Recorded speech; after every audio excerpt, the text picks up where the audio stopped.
Wala,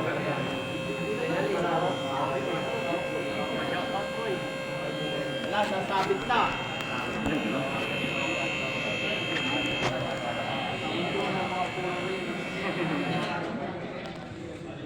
Sabi mo na, pre. Talunin mo na lang.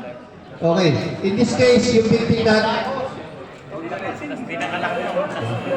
Wag dyan! Okay. Laglag ka. So in this case, ang victim natin is assuming na wala siyang malay. So once na mag-start yung drill, ang gagawin lang ng mga rescuer natin, i-retrieve natin yung victim, and then assessment will be done by ng mga nurses natin, and then susulod natin siya sa pinakamalapit na ospital. Yan na!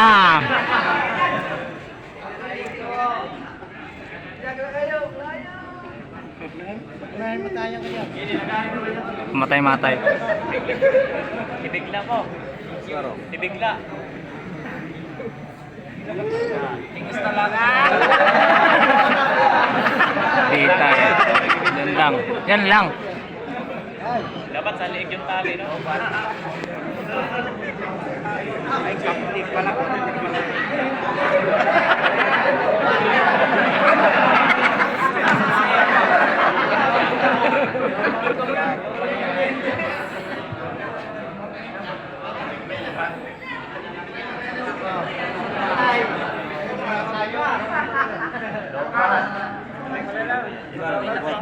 Ano yun? Ha?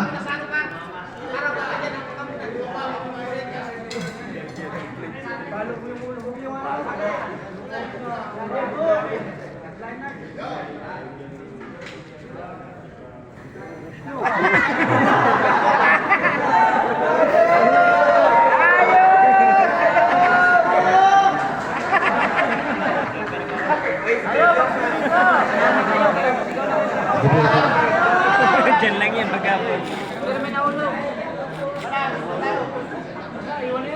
Si Taba, sana si Taba.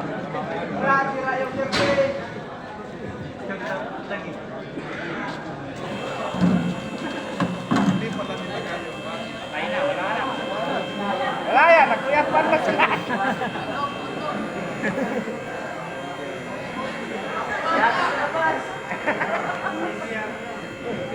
CPR.